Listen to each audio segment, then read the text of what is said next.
Welcome in to 11 Personnel. Nick Roush and Adam Luckett here with you. Whether you're on Apple Podcasts, Spotify, I know a lot of folks sharing their Spotify podcasts they're listening to right now. We appreciate y'all. Appreciate y'all on the Kentucky Sports Radio YouTube channel where it is popping this time of year. And also appreciate our friends at Port Royal Plants who are proud to present this podcast. They concoct I wouldn't say concoct because it's natural, right? Full spectrum CBD. It's harvested from the earth, and they put it in ways to make you feel better. Whether it's an Epsom salt bath, whether it's a little body balm you can rub on your hurt knees, hurt back. Port Royal Plants. It's Kentucky proud, full spectrum CBD. Visit them at portroyalplants.com. A great stocking stuffer this holiday season. Luckett, what are you doing with all this free time? At the end of the week, iPhone sent you that screen time report. Oh, I blocked that stuff. Get that out of here. I can't. That's gonna be maybe an all-time high this Sunday when I get that. Yeah, just a lot of waiting and watching, whether it's coaching search, transfer portal, recruiting, all of that stuff right now, and then that's not even getting into the bowl game. But I mean, there's a lot going on right now, and we're playing the waiting game. Nick, it is what it is. It's not. We're just waiting on stuff to happen. It seems like we've got an idea of what's going to happen, but we need it to happen first before we can do anything. Yeah, don't want to put the cart before the horse. So it's exciting. It's a big time for coffee. Actually, I need to go to the store. I burned through some chock full of nuts already, so we gotta up the ante at the Roush House. It's a kind of a crazy time at the Roush House because man, feels like I'm back in middle school, right? Where I'm the UK guy getting thrust in the middle of the rivalry. Except back in the day, I was just arguing at the cafeteria table. Well, now here I am, Mr. KSR, Kentucky Sports Blogger, and my cousin Jeff is going to be the next head coach at Louisville. Greg and Brian, they're all coming back home. The bring Brohm home guy. Big day for him. Man, it took 2 tries, but third time was the charm. They finally got him home. So it's I'm excited. I know some folks are just, it's different for everybody. For me, it's pretty cool he's back. It was cool back in the day when Brian was running things as quarterback. I was in middle school. Jeff was the coach. Didn't go to, went to some of the games. Still was rushing the field when Kentucky beat Brian and Stevie got loose. Like, come on, what am I, an animal, right? Still hold the Cats in high regard than those stupid Cardinal birds. But it is cool to see them get back home. And, that whatever you think about their coaching, how good they were at Purdue, how good they can be at Louisville football's best runs have been when they're involved, right? Like it just is. And they're going to get back to being competitive. There's going to be some juice. And I think most importantly, Luckett, this city it hasn't been fun living here as a Kentucky fan because they're not even fun right now. They're pathetic. They've been dead. This will bring Louisville fans back to life and start pulling some people back to Floyd Street. Yeah, they could have the same 4-year run as Satterfield, and there would just be a lot more buzz and excitement around the program. Mm-hmm. There was no just a much needed jolt, I think, for that school and that program is to just get some excitement around it. There was no excitement with Satterfield really from the beginning. People just never bought in, and they will buy in on Brohm, right? You just mentioned he is the first Louisville's first family. They've had a lot of success there, both as Brian and Jeff as players, and then Jeff as a coach. They also ran him out of town. No one's going to talk about that. Right no, but yeah. I mean, it makes sense. At the end of the day, Nick, he did a good job at Purdue, right? Yeah. But he was 36-34 in 6 years. Mm-hmm. This is not a Nick Saban coming into Louisville. Right. There's going to be, now with that said, things are going to be more difficult recruiting the city. Mm-hmm. Getting kids from aspirations, per se, might be much more harder now, especially if Jeff can fix that relationship. Yeah, Chris Vaughn played with Brian. There you go. Who I know. I mean, he sent Rondell to play for Jeff. So There you there's go. There's two right there. yeah. So that is going to be more difficult. Jeff is going to understand this rivalry more than Satterfield. They're going to be more ready, I think, for those games at the end of the season. But overall, Jeff Brohm has never had to deal with this Kentucky in his previous regimes at Louisville, right? Nope. So that's an element in all of this too. And it's going to be different in the ACC, right? Because their divisions are gone. They're not going to have to play Clemson every year. There's going to be years where the schedule really sets up well for them. And for Brohm, he's not going to have to face 6 top 25 defenses every year because the Big Ten is defensive heavy. Right. But they're going to be in more shootouts because there's more offense in the ACC. And they are going to – it's still a power conference, and there's still going to be ups and downs. Like Nick, as gamblers know, we've seen Purdue teams be really good as dogs and really bad as favorites, right? Yeah. So there's going to be but for Louisville, it's a good thing because it's just going to build excitement. They're going to get excited, and he's going to play a brand of ball that they want. Pass heavy. They're going to throw the ball around the yard. They're going to score points, and it's going to be a guy that kind of understands the culture of Louisville.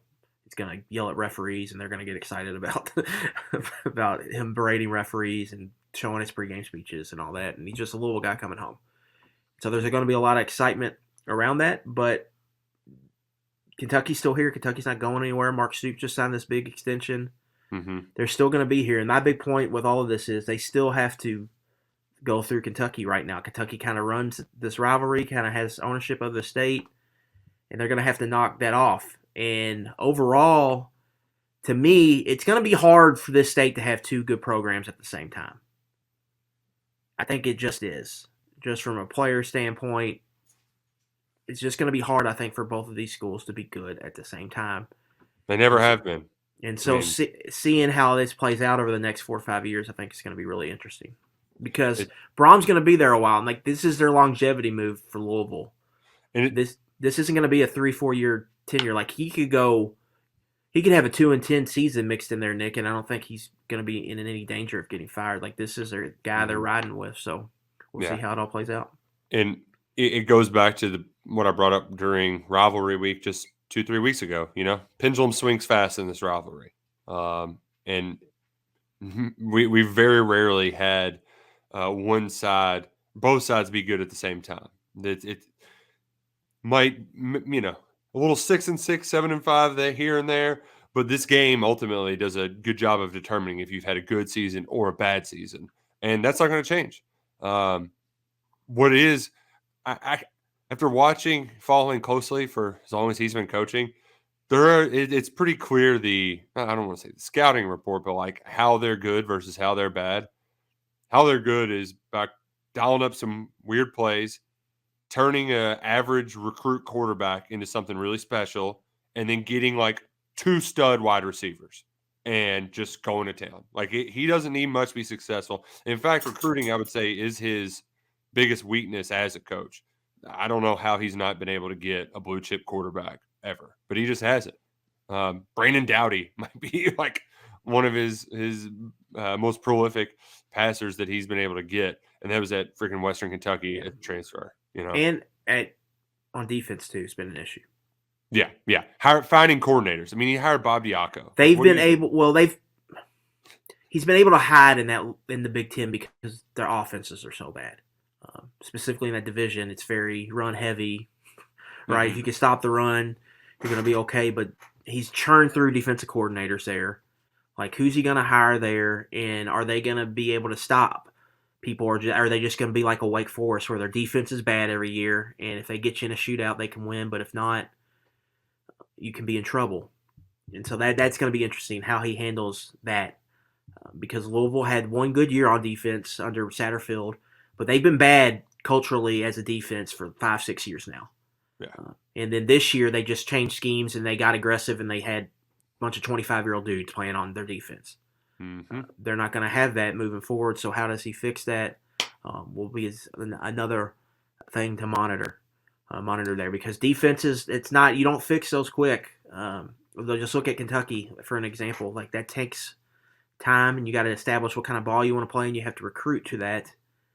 And then it comes down to, can you get the line of scrimmage players? If you can't get those, doesn't matter what scheme you're really running. So that's going to be something you got to figure out. But at the end of the day, like I'll say with any Louisville hire, they're in the ACC, man. Like, yeah, they're going to be able to figure it out and win games. Yeah, you can get good really quick. If you want to know the early path to victory against Brohm team, it's they take a late lead, and then you take a deep shot, and their safety gets beat deep. His secondaries just always get beat deep. Remember the first Bahamas Bowl, Luckett? We were sitting at church, right? It's Christmas Eve, right? And we're like, well, this game should be over. We're waiting for Christmas Eve Mass to start. And then they give up a freaking 85-yard Hail Mary with like a bunch of laterals and stuff. It's the kind of stuff he did at either Conference USA or Big Ten. It's all the same. Or make them play 4-minute offense where they have to run the ball when you know they're running it, and they can't, and he can't help himself. He wants to throw the ball incomplete. There's been a lot of situations. I think they almost lost the Nebraska game because of that.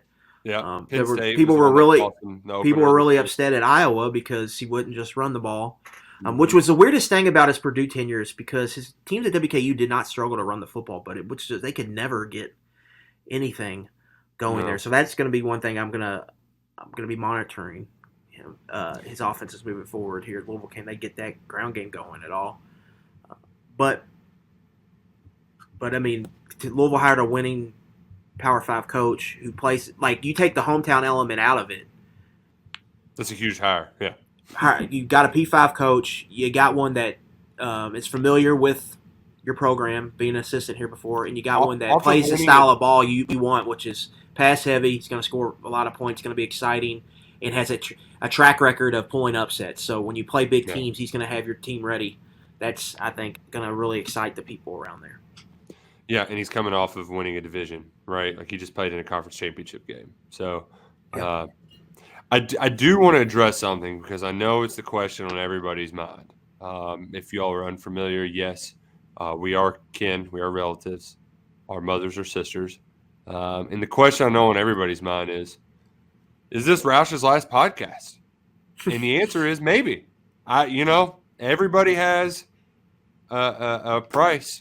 Everybody has a dollar amount. Jeff, if you're watching, if you're listening, name your price, buddy.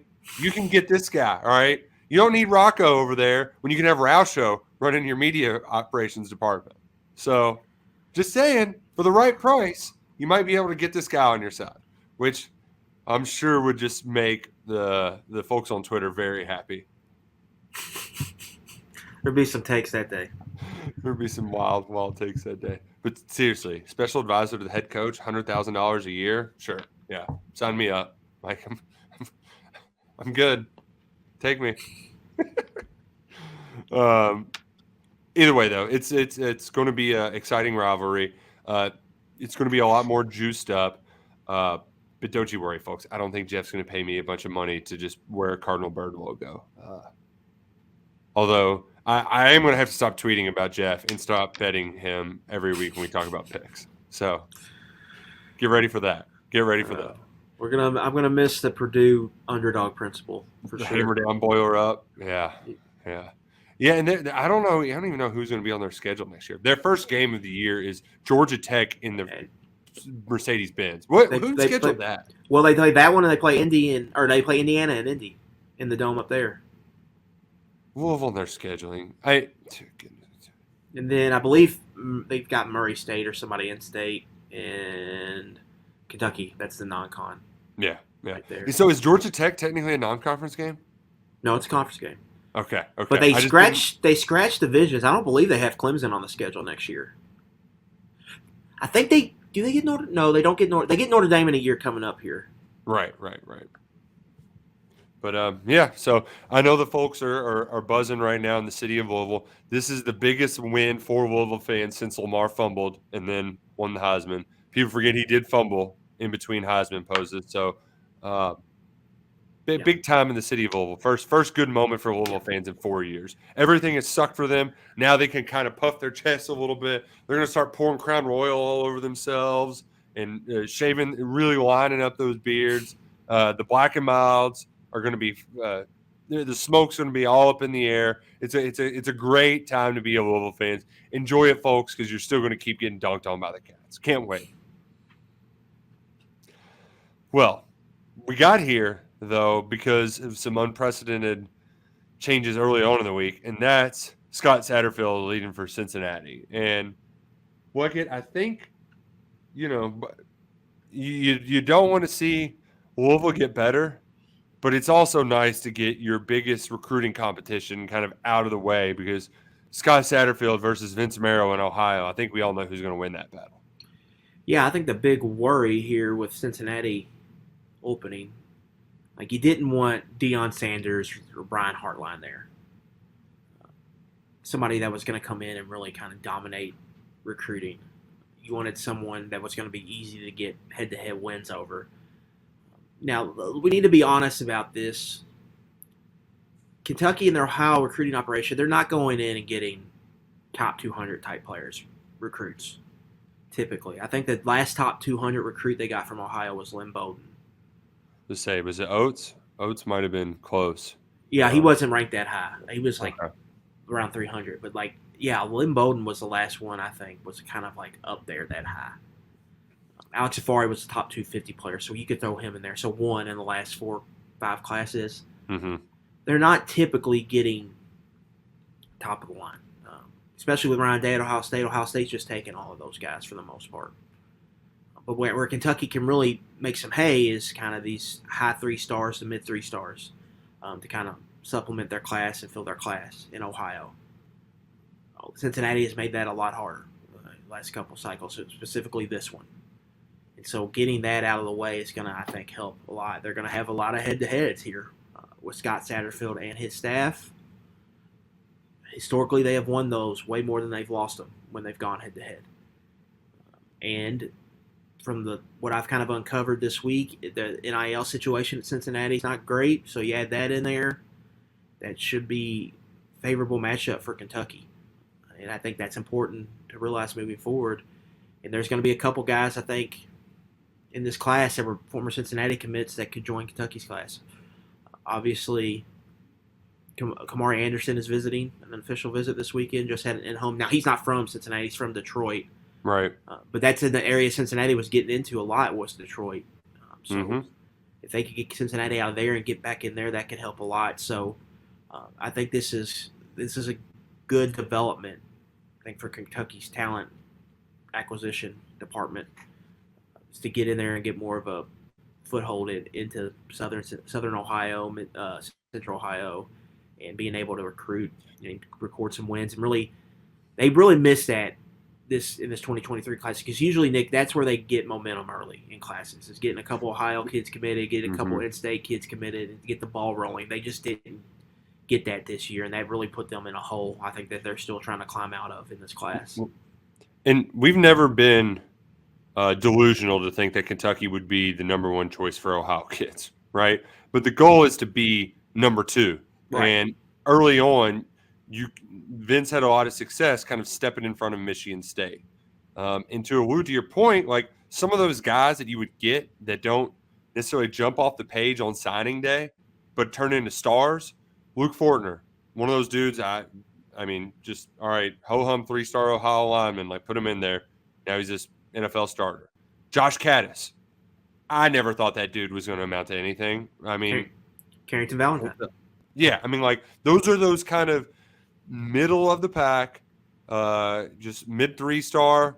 We'll see if they can develop it in anything. And I think a lot of it has to do with culture fit. The reason why it works, they're doing a good job evaluating talent. But the problem is Cincinnati went to the college football playoff last year. Yep. So a lot of those similar guys, and they also hired Kerry Combs, who he was Ohio State's defensive coordinator for a few years, I want to say, former Cincinnati Colerain coach for years.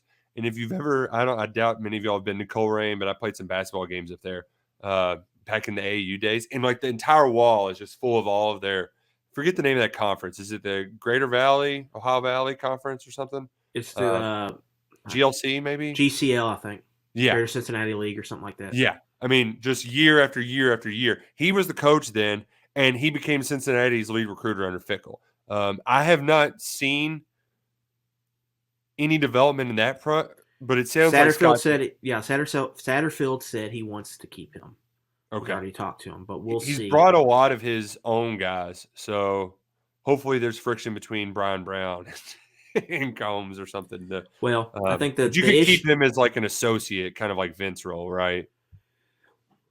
Yeah, I think Combs coaches corners, and that's Brian Brown's position. So they might have to do some tinkering with who fits where there. But yeah, that's an important. Here we go.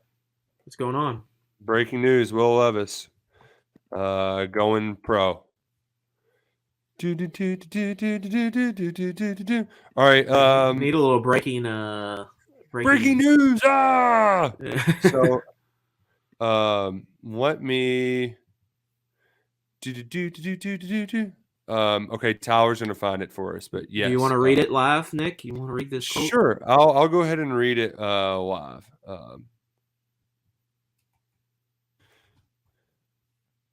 Let me see here. With most decisions in life, I often think of this motivational quote. Okay.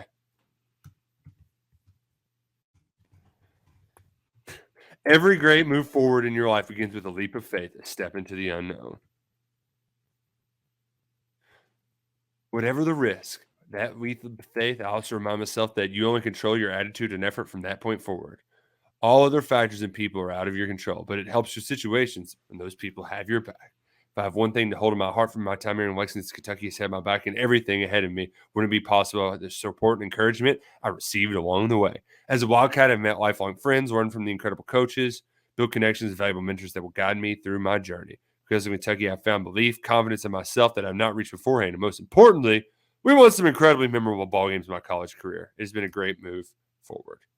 And then what else does he say? With that in mind, after much thought, I've decided to forego my final college football game, look to that next step, declare for the 2023 NFL Draft. My teammates, UK staff members, Wildcat community, BBN, cannot thank you enough. I'll forever be indebted for all those who had the pleasure to cross paths with me here. My immense love for you all remains strong in my heart forever. Love that he's got the Governor's Cup trophy over his head for that graphic. Good reminder. Good reminder. But this is not unexpected, Adam Luckett. Not unexpected whatsoever. We've been planning all along for Will Levis to ultimately skip out on the upcoming Music City Bowl, especially when it became announced the Music City Bowl versus Iowa. Not a whole lot of reason to play. And the thing too, the coaches and everybody can always sell it as he needed to get healthy. He needs time to get healthy.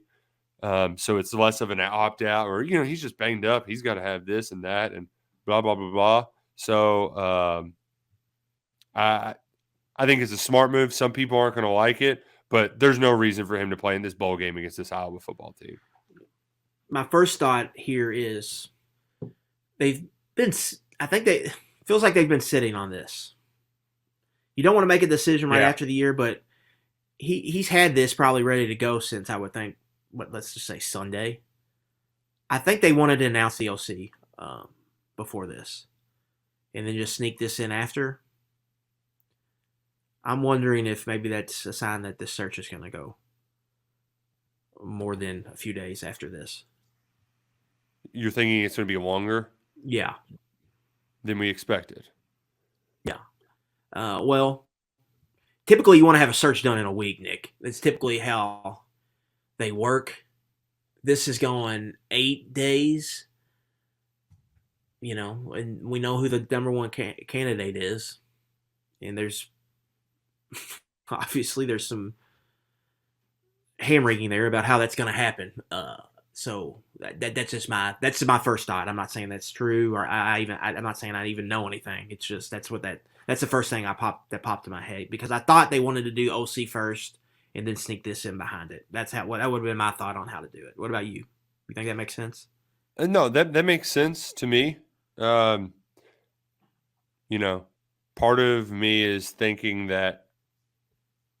Part of me thinks that it's somewhat coincidental. Like, I think he was always going to wait until after they found out who the bowl game was just to make it look like he was considering. Okay. Yeah, playing. that makes. I guess so. I can see You that. know, you want to have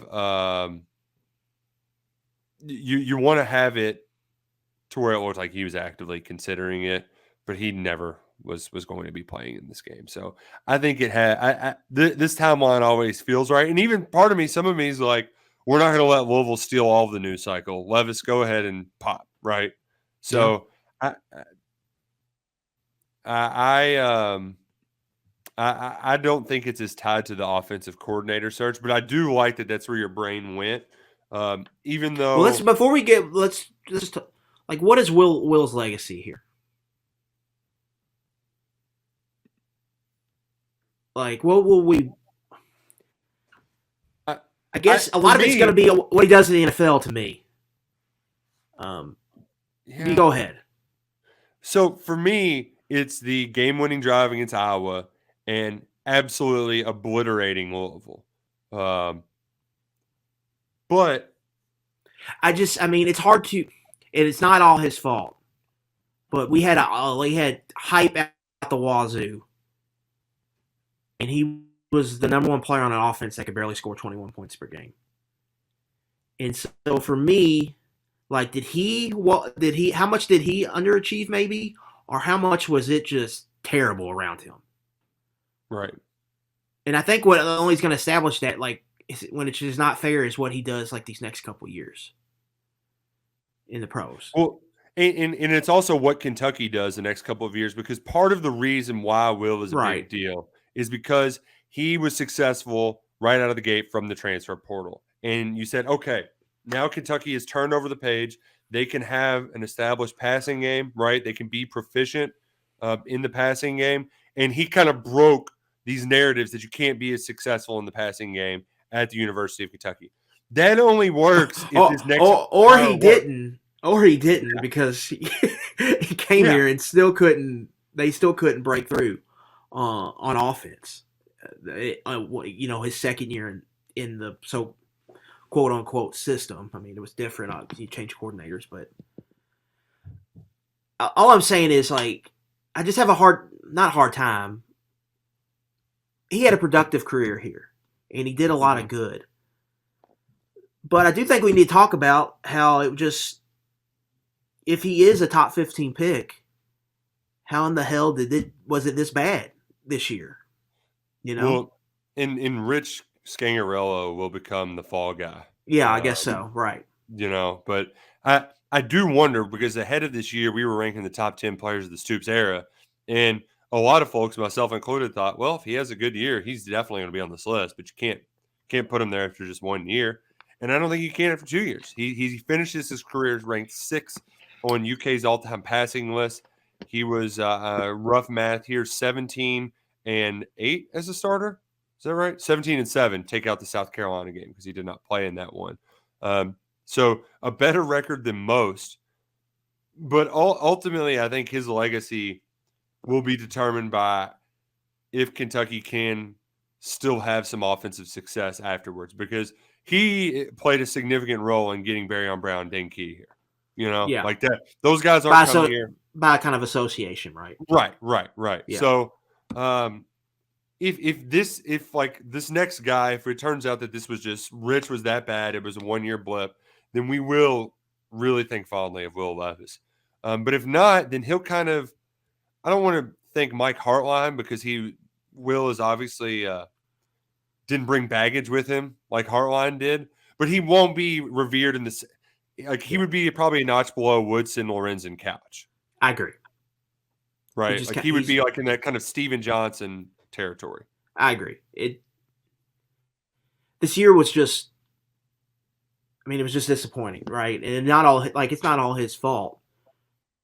But, we were just, the offense just came woefully short of expectations. But here's the other thing too. All those quarterbacks that I mentioned that would be, a tier ahead of him, none of those won as many games as Will did. So that's where it's kind of a little, they didn't. Yeah, I wouldn't say they didn't play on a team this good, but this offense was just so bad. It also, just from a less critical standpoint, Luckett, it has been nice just to have a quarterback that's like good enough that we can be this harsh of a critic about. You know what I mean? I'm very interested. Like their draft season we're about to get into. Like, is it just gonna be 2 months of crapping on Kentucky? Is Stoops gonna catch flack for this, or is just Rich Gangarello just gonna have to eat everything? Or are they gonna say, it was an NFL system and the other players around him sucked? Is the offensive line just gonna get destroyed with people talking about this offense online? I just don't know what real direction it's gonna go here with Levis, because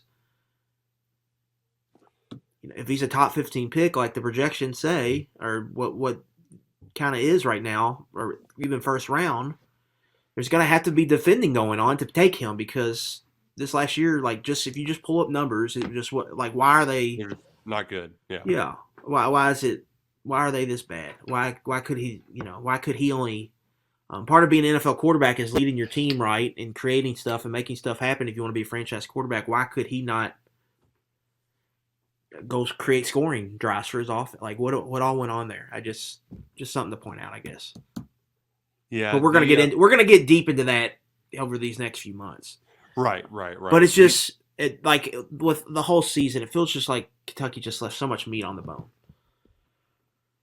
So much, because if they have a top 40 offense, they're playing in at least the Tampa this weekend, probably maybe even the Citrus again. Mm-hmm. They got in their top 25 finish, but they didn't. They had one of their worst offenses they ever had. So with an NFL quarterback, that's why it makes this season was so weird to me. It was a bizarre season. It was not what we expected. The injury certainly hurt him. I think the offensive line is really going to take a lot of the blame for this. But the thing is, too, though, like I saw something about Tepper at Carolina liking Levis, the owner, and if he's going to get hit a lot at Carolina too, So like that's where. Well, I think it's going to be attractive that he did take a lot of hits this year. He only missed one game in 2 years at Kentucky. That's however many games. People are gonna. He got sacked a lot in 21 as well. Yeah, he ran the ball a lot, so he's shown some durability from that aspect. So yeah, and he's got all these physical traits that people are gonna like. So it's hard for me to not see him going in the first round, and so somebody's gonna take him, and like Kentucky's offense because he's gonna be one of the most popular guys in the draft space going into this year because of the tools and because of all that, and especially if he has like a good Senior Bowl. But that's just going to open up for Kentucky to just get over dissected. You know what I'm saying? Here, yeah, people are going to really be picking at them about their offense and their structure and this or that.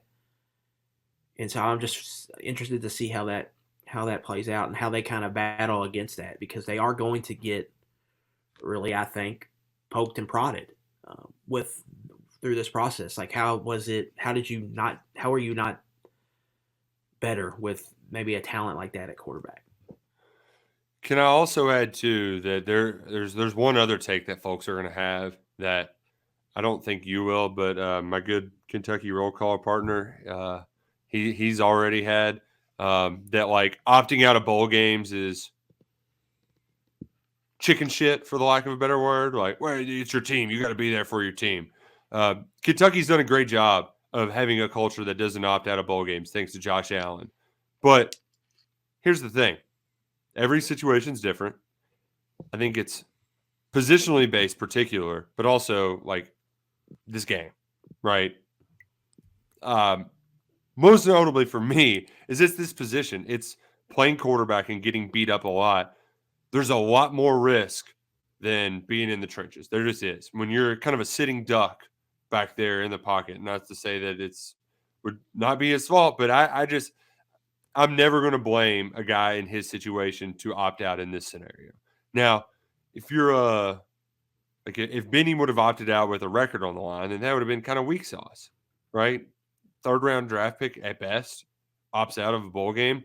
But being a potential first, second guy off the board, you've been injured all year long, I'm not going to ever think that it's take a shot at him for skipping out on the Music City Bowl against Iowa. Well, I'm just not.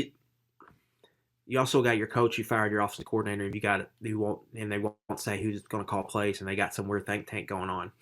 Yeah, and they're going to play the number one defense in college football, a defense you struggled to block last year with a much better offensive line.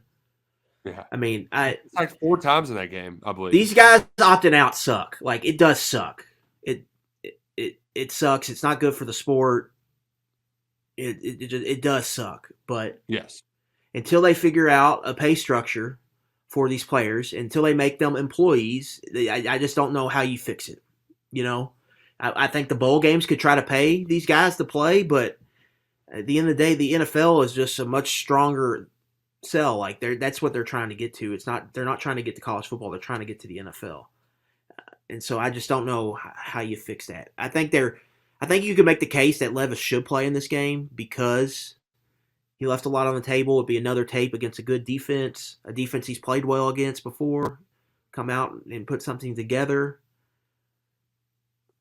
But I mean, I get it. I mean, Kentucky's already moving on to next season. Iowa's already moving on to next season. Yeah, this next few weeks is basically all next season prep, and then they're gonna come back from recruiting and then say, "All right, well, we got a football game. Let's get ready for it." And I think we've already heard Mark Stoops specifically mention it might be hard to get him motivated if we play too early.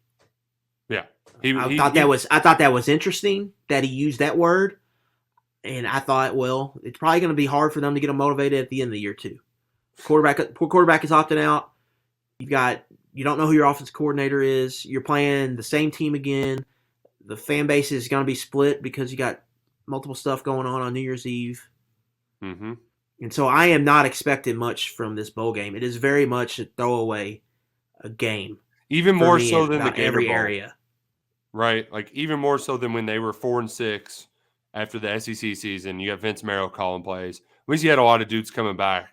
That was NC State was a top 25 opponent. Mm-hmm. And that game was a throwaway, but you just had a chance to end the season on a good note, which was a disappointing season. Like, this season has already, I think, ended on a good note by getting that win over Louisville. But maybe it's the same. I don't know. But the double dip here with Iowa. Yeah. It's just hard. I think it's hard for. I think it's going to be hard for the players to get up for this game. I think it's going to be hard for fans, for a multitude of factors here, to really get excited about this matchup, Nick. Like, this is going to be a slog going into this bowl game, and I don't it's just in. Yeah. Scott Docterman tweeted about it today. Like, this is the ultimate kind of sickos committee game. It's two top 20 defenses in multiple statistical categories going against offenses who rank sub 80 in about every category. And on top of that, they're both going to be playing backup quarterbacks who haven't played hardly. Iowa's quarterbacks haven't played at all, and we've seen one, Kaya Sharon, play one college game, right, where they labored hardcore on offense against a defense that wasn't very good. First play of the game too. And so, what does it look like? And then on top of that, Kentucky's got an interim offense coordinator situation, and Brian Ferentz is probably working his last game, I would imagine. Yeah. It's just it's odd. It's just odd. It's not that when they say bowl games are like exhibitions, this is what this feels like. It doesn't even feel like a real game because both these teams are in so much transition. They're just in the middle of their transition. They're just let's play a pickup game. See, okay, and here's where we're going to fix it. This is 11 personnel's goal today. We are going to fix the college football offseason. I wrote about it some today, and now the hamster wheels in my head are burning and turning even more because right now, in the month of December, college football has decided we're going to do all of our offseason things at once instead of kind of stretching it along with free agency or because NBA offseason is more fun than the regular stuff. This can be fun if we do it correctly. So here's my idea to change all of this, okay? Right now you've got signing day, transfer portal, bowl season, coaching carousel. All 4 are happening at the same time. So here's what we do. We give the players 2 weeks off, start the bowl games. They all get over with before the college football playoff. Once the bowl games are over, transfer portal window opens. It closes January 15th. Let's say that. and then you have your signing day, national signing day for high school recruits. Let's call it, instead of February 4th, let's have it February 15th. You space all of that out, and then you don't rush to have all of this happen at once, right? Where you got to fire your coaches because the coaching carousel's spinning. You don't want to miss out. Like, what coaches are going to be left on Louisville's sideline for this bowl game? They're all going to Cincinnati. Like, you're going to have teams without enough players and staff for some of these bowl games. So we have to change up the calendar to make all of this work. Like, what do you think of my strategery? Nick, I'm for any change because what this is just it's just ridiculous. There is no reason to have all of this happening right now. It's just dumb. Yeah, it's really dumb.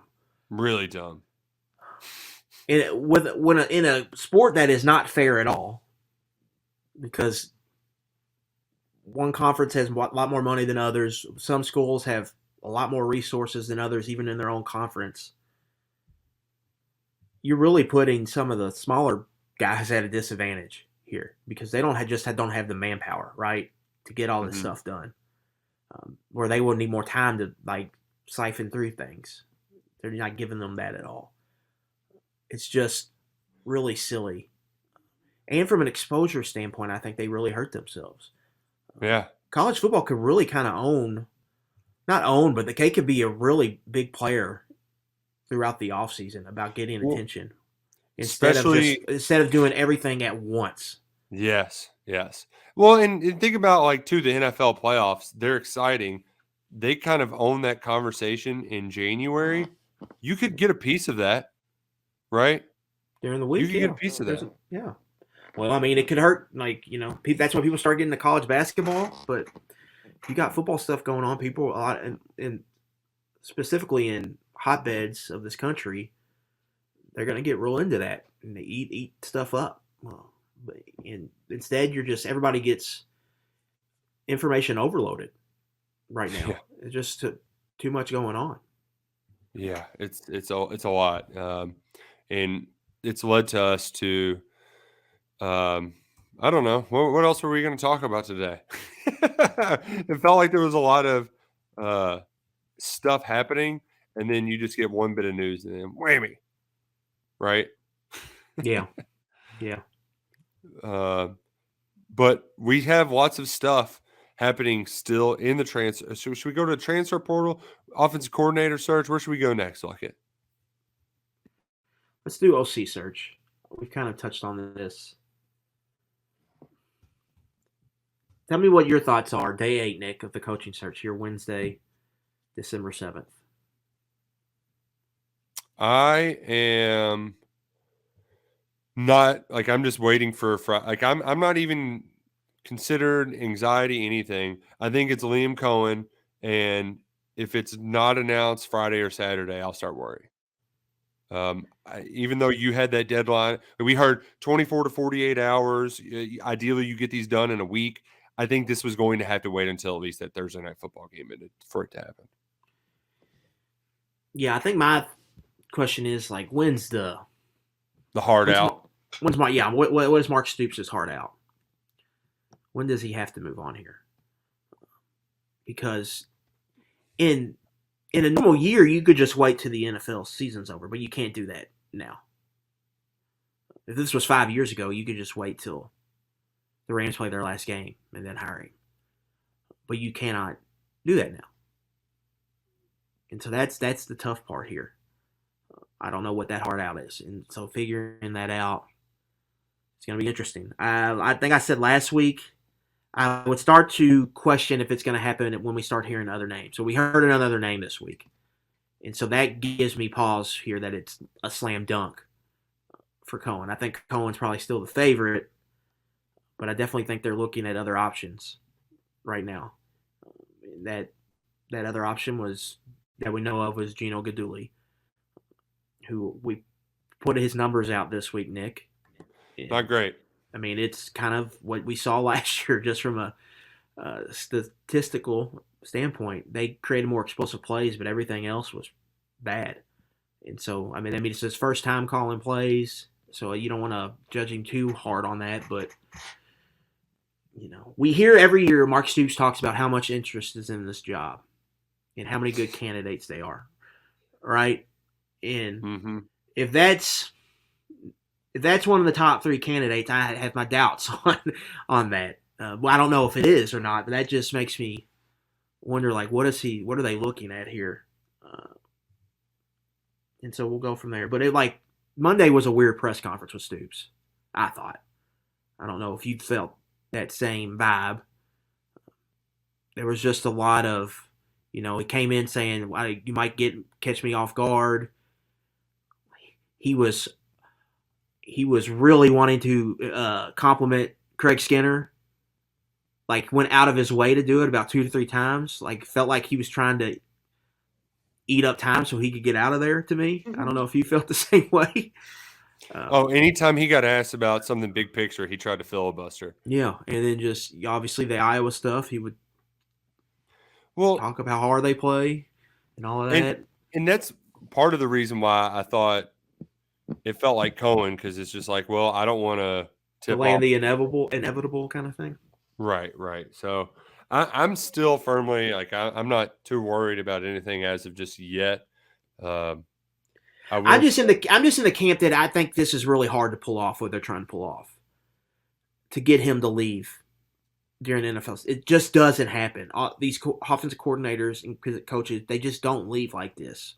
Now, it's different because college has changed the rules, and I know the Rams lost an assistant quarterback and coach, and I know they lost a running backs coach, but I think it's a little bit different with Coen because he is the offensive coordinator, and he doesn't probably want to burn a lot of bridges here.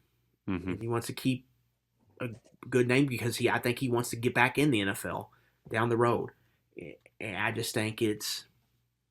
I think what they're trying to do is just hard. I just really do think it's hard to pull off, and I just don't know, like, what's the deadline here, and then what does it look like if they have to move on? I guess we're going to find that out here over the next 3 to 4 days. Because really, the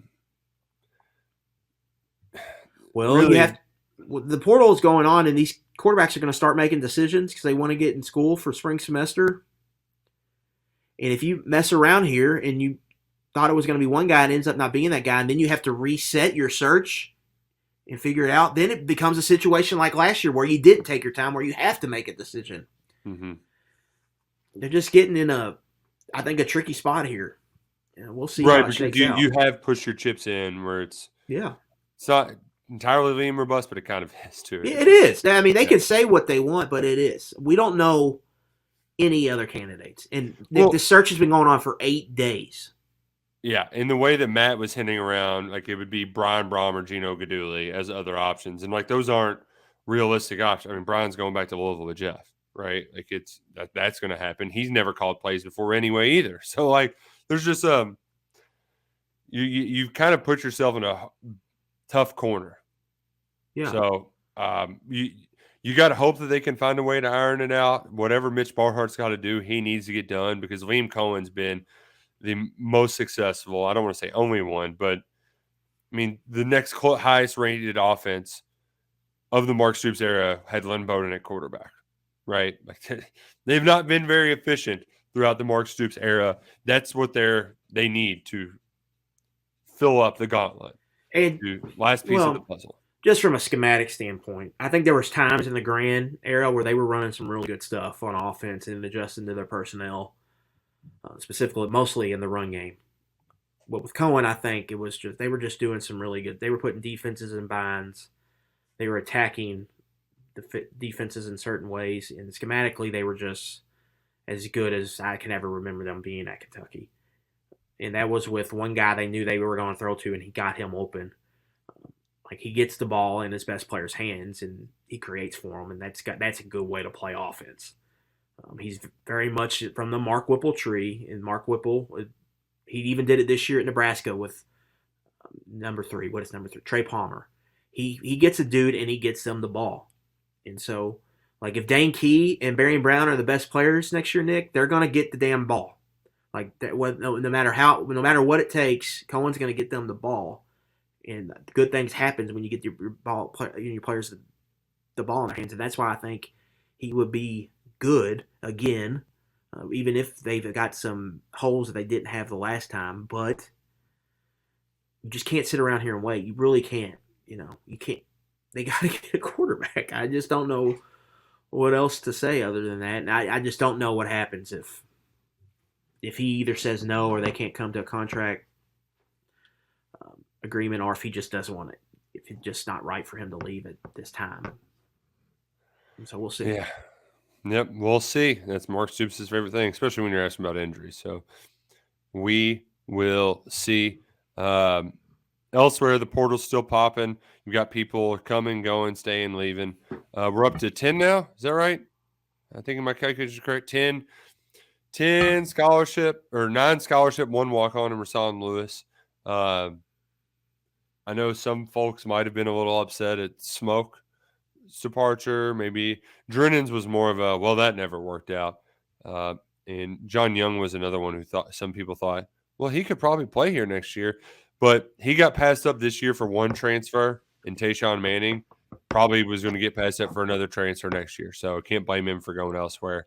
Did hear that he's been getting some hits out there. So he'll find a nice landing spot on his own. Luckett, are there any of these names that, I don't want to say surprised you, but thought like, maybe they could have used him? I hated to see Chris Lewis go this early because I really thought he could develop into something.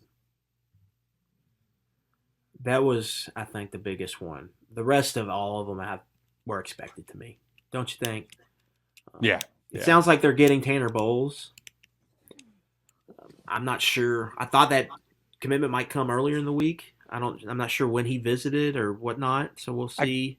I get the sense that UK wants all of their portal kids to at least come to campus before they commit. Well, I get the sense that they want them not to commit right this away. Week.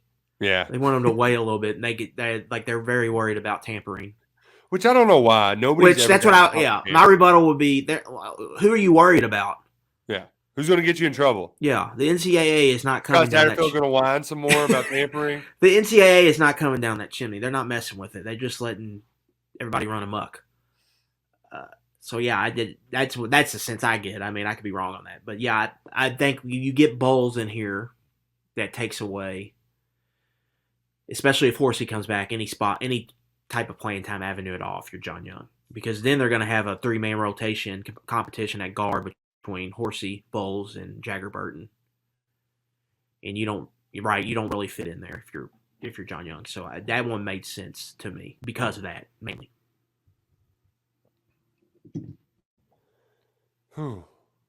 Yeah, I haven't been too heartbroken about any of them so far, because there is more players in the portal to look at, and some of them, for me, like at the big one, it's less about quarterback right now. I know we've heard the name Graham Mertz and DJ Hughes. Like there's a lot of quarterbacks, and you've got a big board with all of them ready to roll on KentuckySportsRadio.com. But for me, it's the offensive linemen. And it just feels like this year, that we're not going to have the excuse that there just weren't players to take it. They're being smarter and more aggressive, I think, regarding recruiting transfer offensive linemen. I think getting Bowles, that helps a lot. You get an in-state kid back. But these JUCO, they're on 2 MAC tackles, Nick. Yeah. Marcus Cox, Northern Illinois, who I believe is supposed to visit this weekend, I think. And then Savion Washington, who Zach Gohagen wrote about. KSR got in touch with him. Kent State transfer. Mammoth right tackle, 6'8", 342. Got offers from Oklahoma State, Minnesota, Purdue, Rutgers, NC State. Right now will be a redshirt junior. Those are 2 guys. And I've had people ask me, why should we get excited about a lower level offensive tackle? My answer to that is you're not going to find a potential all-conference player here, right? Nope. Using the portal in general, if you're looking for star power to add to your roster, you're going to be very, very disappointed What this is all about is plugging holes and improving your weaknesses. And for these two tackles, let's say you get them, I think are you going to have one of the best tackle situations in the SEC? No.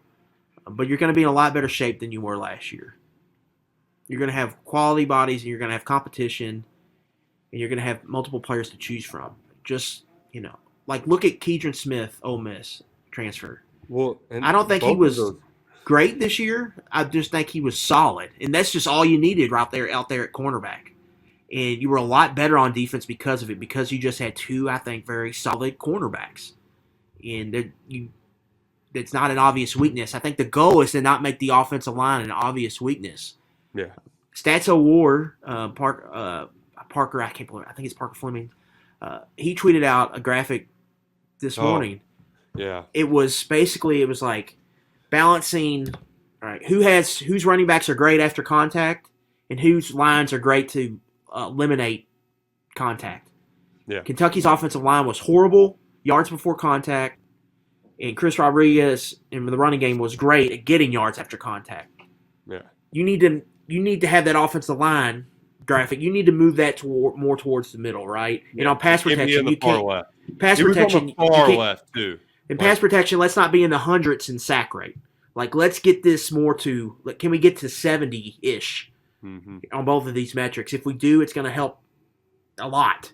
And I think to do that, they need to address the depth, I think, on the offensive line, and they need to create some competition here. There was no competition in that offensive line room this year. And they need to create some of that this year with guys that can play. And I think, finding some of these tackles, you see them against good teams. Like Kent State played 3 Power 5 teams. Marcus Cox been a 2-3 year starter. You can go and find him against good defenses and good players that played in the NFL. They're some out of the Sun Belt. And both of them, I think, could be quality players potentially for Kentucky. And so that's really what this is about. It's about finding solid players who can improve your depth and really kind of patch holes that you may have on your team. Well, for me to you just look at all of the proven players that Kentucky's brought in through the portal. Well, I think Wandale obviously. He's an exception. Yeah, like you're just not. That's an exception to the norm. And quarterbacks in general too. Like quarterbacks are also a different beast. They've been doing this for a while, but everywhere else, like Jacquez Jones, they were not going to get Jacquez Jones to come to Kentucky until Jared Jackson tears his. They had Zion Childress wouldn't be here if Vito Tisdale doesn't get hurt. Right, like they had to fill holes, and those guys have been solid in their absence. They got a bunch of quality players. And the good news, I think, is that Zion Childress was a G5 guy, and they didn't really take G5 guys up until last year out of necessity. The fact that they could find them and turn them into players was a positive. Now, I think if I was going to have any apprehension, it's that I don't know how many of them were ready day one, and these tackles need to be ready to cook quickly. Well, that's why it's important to get them in for spring to see if they can play or not, right? Yep. Got to get them ready to rock and roll. So some of those guys will be visiting over the weekend. I don't know exactly who. Ray Davis, I think from Vanderbilt, might be one of them, the running back, where that'd be one like 1,000-yard rusher from Vandy. Like, yep, sign me up. And I want to point out, it sounds like Ray Davis wanted to stay at Vanderbilt, but he couldn't get into one of their grad school programs. And nerds. These nerd institutions, they're not built for this. Nope. And if they're not gonna adjust and fix things and make things easier, they're all gonna crash and burn. And so Kentucky could potentially add a quality player from a team in their own division just because that team doesn't have a grad school program that he could go to. I don't think Ray Davis is a world beater, but I think he really helps your depth at running back, and he's a different type of runner than you have in the room right now. Which, pile mover, roll grader, fall forward type of guy, using short yardage. Meat grinder. So I think he would help a lot because they don't have that guy right now, and so that it sounds like Kentucky feels pretty good about potentially adding him. So that would be, I think, a nice pickup for them. Man, all the people who are crapping on the Music City Bowl right now because of few first-string receivers, that's Iowa's problem, all right? You can crap on us everywhere else. We got first-string receivers at Kentucky still, damn it. Um, we also have some high school football recruiting visits coming up this weekend. I think there's 3 or 4 OVs as of right now. There will probably end up being more. Coaches are on the road recruiting.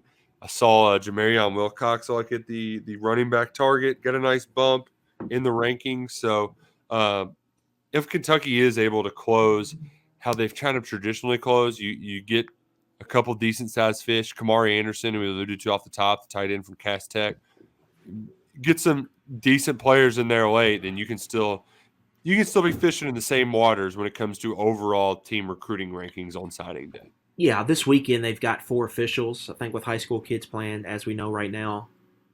Kamari Anderson, Detroit tight end.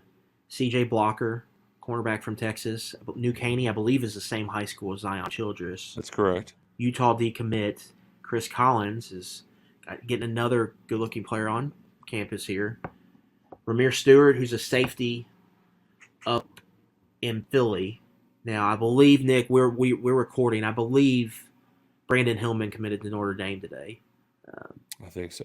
And so this is going to look really bad if you committed to Kentucky, and I'm just talking about this. But that was a guy that I think they really liked. He was a really good player. They missed out on him, but Ramir Stewart got safety. And then Asa Newsome is a linebacker in Iowa. All those guys, 3 previous guys, are top 500 players, and Asa Newsome's right outside the top 500. So those are all quality players here. With all these guys have legitimate other winning P5 programs after them, and any of these guys would be solid, I think, recruiting wins for Kentucky here. And so they're catching some momentum here. Nick, I crunched the numbers this week. They're an average star rating. They're inside the top 35. That's on par for typically a Mark Stoops class at Kentucky. We've seen some classes take a step up, notably last year, top 20 class, right, top 25 class in 2020. This class is not going to get top 25 simply because they're just not in on any top 100 prospects. But it's going to end up being a class that's ranked in probably high 30s, high to mid 30s. And so at the end of the day, it all comes down to hitting on your stars, hitting on the higher ranked guys, and then hitting on more than they miss on the mid to low 3-star type of players. And that's really what this class is going to come down to. And we'll see. But there was a lot of panic here, but it's going to end up being historically, like, it's not going to be a blip on the radar. It's like this bad class just went from a ranking standpoint. But it did feel like they didn't take advantage of some of the momentum they had coming off that 10-3 season. Man, because the last 10-3 we saw that parlayed in that 2020 class, Nick, which was the best class at the time, and they just didn't do that here. I think that's the big disappointment. Well, but you saw it happen immediately instead, because the 2019 class, they closed really strong, right? You know, like it. So if you flip these 2 classes, do you just feel right? You feel different. Yeah. And it's all because the first Citrus Bowl year, you didn't see a pop until a year later. This Citrus Bowl year, it was like as it was happening, you were seeing that recruiting bump. So it's a little bit different. You got the guys on campus now. They received a bunch of freshman All-American honors. Deion Walker was second-team All-SEC, one of just 3 true freshmen on that list. So it's turned into immediate production. But like you said, a lot of it comes down to, all right, but with these middle-tier guys, are you going to be able to see them have some success a couple of years down the road? Yeah, it's all good. You got to develop some of these players, right? Yeah. And you got to find you have to see something maybe some other college programs aren't seeing with some of these guys. I do think it's interesting here. We're getting some Iowa-Kentucky head-to-head battles. Asa Newsome, who I just mentioned, is from Iowa. If you know anything about these Iowa guys, that state just produces some freak shows at linebacker and safety. Mm-hmm. Maybe they can steal one from the Hawkeyes here and land him potentially. And then Eric All is a transfer from Michigan, tight end. Yep. He went to high school with Jatan McClain, Fairfield, Ohio.